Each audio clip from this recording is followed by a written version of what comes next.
ଦେଇଦେନା ପୋଟଳ 5 ଦେଇଦେଲା।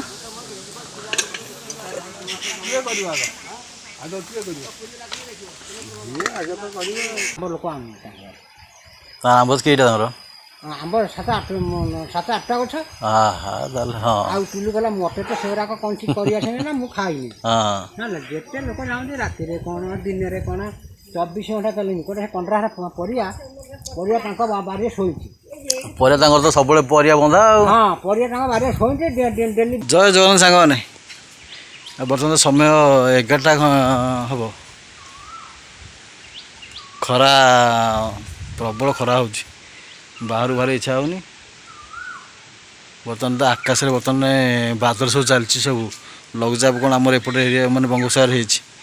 ତେଣୁ ଆଶା କରୁଛି କିଛି ବର୍ଷା ହେଇପାରେ ବୋଧେ। ଯଦି ବର୍ଷା ଟିକେ ହୁଅନ୍ତା ଭଲ ହୁଅନ୍ତା, ମାନେ ଯେମିତି ପୃଥିବୀ ଶାନ୍ତି ପଡ଼ିଯାଆନ୍ତା। ବହୁତ ବୃକ୍ଷଲତା ସବୁ ମାନେ ପାଣି ପାଇଁ ସବୁ ଅନିଶ୍ଚିତ କରି ସବୁ ଅନିଶ୍ଚିତ ସବୁ ମଣିଷ ହଉ ବୃକ୍ଷଲତା ହଉ ସମସ୍ତେ ବର୍ତ୍ତମାନ ପାଣି ପାଇଁ ସବୁ ମାନେ ଚାଷ କରି ଅନେଇଛନ୍ତି।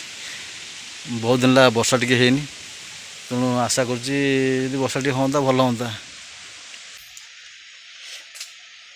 ଆଜି ପାଖ ହାଟକୁ ଟିକେ ଯିବା, ହାଟକୁ କିଛି ସଉଦା ଆଣିବାର ଅଛି। ଆଜି ହାଟରେ ବ୍ଲଗ୍ଟା ମଧ୍ୟ ଆଜି କିଛି କରିବି। ହେଲା ସବୁ ଭିଡ଼ିଓ ଆମ ଗାଁ ପାଖ ହାଟ। ଏଇଟା ସାଙ୍ଗମାନେ, ଏଇଟା ଗୋଟେ ଆମର ଗୋଟେ ଛୋଟିଆ ହାଟ, ମାତ୍ର 3-4ଟା ଦୋକାନ ଏ ହାଟରେ ଆପଣ ଦେଖିପାରିବେ। ବେପାରୀମାନେ ଆସନ୍ତି, ବେଶୀ ବେପାରୀ ନୁହେଁ, ମାତ୍ର ଏ 4-5ଟା ଭିତରେ ବେପାରୀ ଦୋକାନ। ଏଠି ଗୋଟେ, ଏପଟେ ଗୋଟେ, ଆଉ ଉଠା ବେପାରୀ ଆମର ଯାହା ଅଛନ୍ତି। ବାଇଗଣ ଆଜି ସମସ୍ତ ଲମ୍ବା ବାଇଗଣ ଆଉ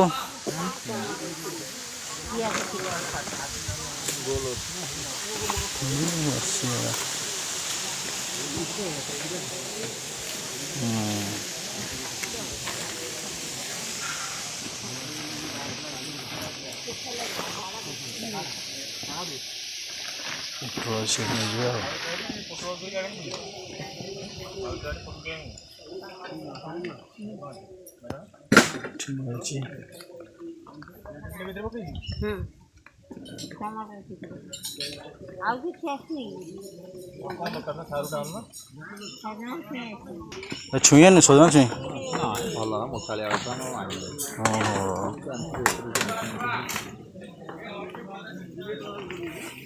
ଦେଇଦେନା ପୋଟଳ 5 ଦେଇଦେଲା।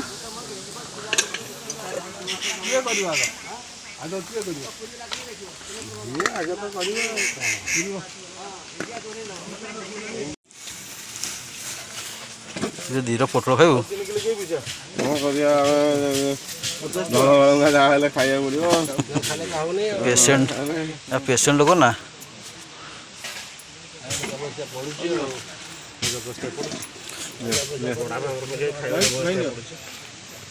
କ'ଣ କରୁଛ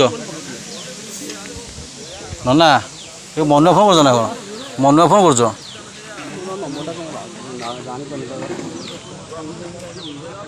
ଆସିବ କି ନା? ଆସିବ ତ ସିଓର, ଡେରି ଆସି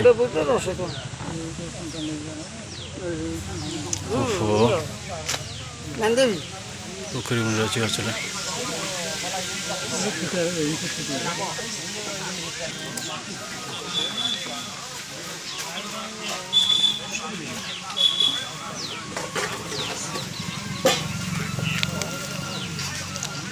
ଆଉ ଭିତର 5 ମିନିଟ୍ ସରିଯିବ। ଜାଣିପାରୁନା କହୁଛ ଇଏ କ'ଣ ଭାବୁଛନ୍ତି ଏଇଟା ସେ ପଇଜନ ବୁଦ୍ଧି କି ପଇଜନ ବୁଦ୍ଧି ଲୋକ ତ ଚଢ଼ିକିରି ମତେ ଚାପି ଚୁପି ଫଟେଇ ଚାଲିଯିବେ। ଆମର ଅଧେ ମାନେ ବାରଣା ମାଙ୍କଡ଼ ଏ ଗଛ ସବୁ ଖାଇଗଲେ।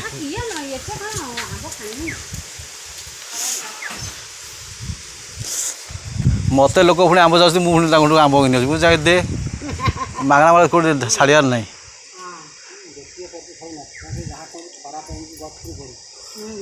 ସେ କ'ଣ ଯେଉଁ ନସିବ ହୋଇଯାଉଛି, ତା ଅଗରେ ଆସି ଜମା ହେଇଯାଉଛି, ସେଇଠୁ ସେ ଘା ହେଇଯାଉଛି ତାଙ୍କର।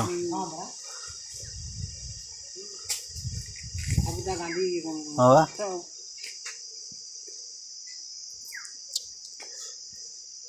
ଆର ବର୍ଷ ଟୋଟାଲି ଆମ୍ବ ନଥିଲା। କେଉଁ ଗଛ ନଥିଲା ଆମର। ଆମେ ଆଇଥିବ ନଡ଼ିଆ ତେଲ କଥା ସେ ସଖୀ ଗତି ପଛରେ ଗଛୁ କହିଲା ନାହିଁ ଠେଲା 500 ସେଣା ରଞ୍ଜି ନେଇଗଲା ନାହିଁ ସିଏ ବି ଗୋଟେ ଦିନକୁ ଏତେ ଆମ୍ବ ମାନେ ଆମ୍ବ ବର୍ଷ ଭଲ ହେଇଛି। ହଁ ଜବର ଆମ୍ବ ହେଇଛି ପୁରା ଏଇ ଟୁଲୁ ଘର ସେ ମିନି ନାହିଁ ଯିଏ ଯେତେ ଗୋଟେ ଡେଲି ନିହାତି 5-10 କିଲୋ ଲେଖା ଆମ୍ବ ଲୋକ ଆଣୁଛନ୍ତି ଆମ୍ବ କେଇଟା ତମର? ଆମ୍ବ 7-8ଟା ଗଛ। ତାହେଲେ ହଁ ଆଉ ଟୁଲୁ କହିଲା ମୋତେ ତ ସେଗୁଡ଼ାକ କୌଣସି କରିଆସେନି ନା ମୁଁ ଖାଇନି ହେଲା ଯେତେ ଲୋକ ଯାଆନ୍ତି ରାତିରେ କ'ଣ ଦିନରେ କ'ଣ 24 ଘଣ୍ଟା ଚାଲିନି ଗୋଟେ 15 ପରିବା ତାଙ୍କ ବାରିରେ ଶୋଇଛି ପରିବା ତାଙ୍କର ତ ସବୁବେଳେ ପରିବା ବନ୍ଧା ଆଉ ହଁ ପରିବା ତାଙ୍କ ବାରିରେ ଶୋଇଛି ଡେଲି ବେଗ ନେଖା ତା ଆମ୍ବ ଗୁଡ଼ା ନଷ୍ଟ ନୁହଁ ତା ଆମ୍ବ ସବୁ ଭଲ ଆମର ଆମ୍ବଟା ସବୁ ନଷ୍ଟ ହେଇଯାଉଛି ଆମ୍ବଟା ଭେଇ ବିରକ୍ତ ଲାଗୁଛି ଗଛ ହାଣିଦେବୁ ହାଣିଦେଲୁ 10 ଟଙ୍କା କିଲୋ ଆମ୍ବ ମୁଁ ବା କହୁଛି ଲୋକ ଧରିକି ହାତରେ ବଇଲି କେହି ଲୋକ ନେଉନାହାନ୍ତି କାହିଁକି ଲୋକ ମାଗଣା ନା ଆମ୍ବ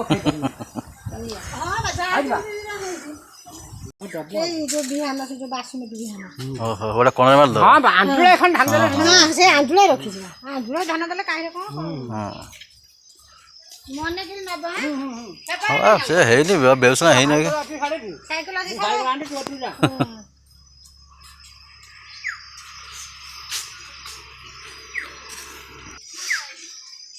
ସେଠି କ'ଣ କରୁଛୁ? କାକୁଡ଼ି ଗଛ ଦେଖ କୋଉଠି ମାଗିଲେ ଦୁଇଟା ହେଇଗଲେ ହେଲା ଆଉ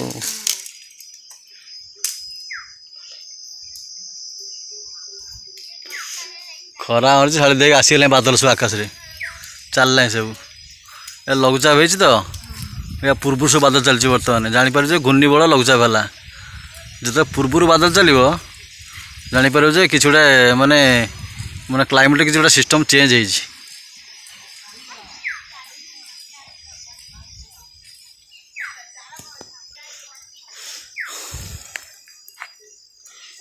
ବାଲି ମାଟି ସେ ଖାଲି ବାଲି ସେଠି କାକୁଡ଼ି କାହିଁ ପୁତୁଲୁ ସେଠି ସେ କ'ଣ ହବ ସିଏ କାକୁଡ଼ି ଗଛ ହଁ ହେଇଛି ସେ କ'ଣ ବଳେ ସେ ପତ୍ର ସବୁ ମଲା ଯେମିତି ସେ ବାଲି ଖାଲି ବାଲି ଛଡ଼ା ସବୁ ନିରୋଳା ବାଲି ଜହ୍ନି କାକୁଡ଼ି ଯାହା ହଉ ଆମ ଘରଣୀ ତମର ତାଙ୍କ ସେ କାର୍ଯ୍ୟକ୍ରମରେ ଅଛନ୍ତି ସବୁ ଫସଲ କାର୍ଯ୍ୟକ୍ରମରେ ଛଚିନ୍ଦା ତାକୁ ଖାଆନ୍ତିନି କେହି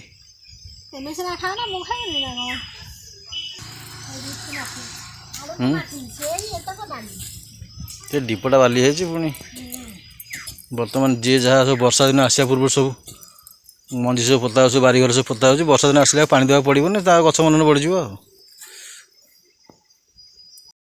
ସାଙ୍ଗମାନେ ଯଦି ଏ ଛୋଟିଆ ବ୍ଲଗ୍ଟି ଆପଣଙ୍କୁ ଯଦି ଭଲ ଲାଗିଥିବ ଟିକେ ଲାଇକ୍ କରିଦେବେ ଆଉ ଅନ୍ୟମାନଙ୍କ ପାଖକୁ ଟିକେ ସେୟାର କରିଦେବେ ଆଉ ନୂଆ ଆସିଥିବା ବନ୍ଧୁମାନେ ଟିକେ ଚ୍ୟାନେଲକୁ ସବସ୍କ୍ରାଇବ୍ କରିଦେବେ ଏ ଭାଇକୁ ଟିକେ ସପୋର୍ଟ କରନ୍ତୁ ଆପଣମାନଙ୍କ ପାଖରେ ମୋର ଟିକେ ଏତିକି ଅନୁରୋଧ ରହୁଛି।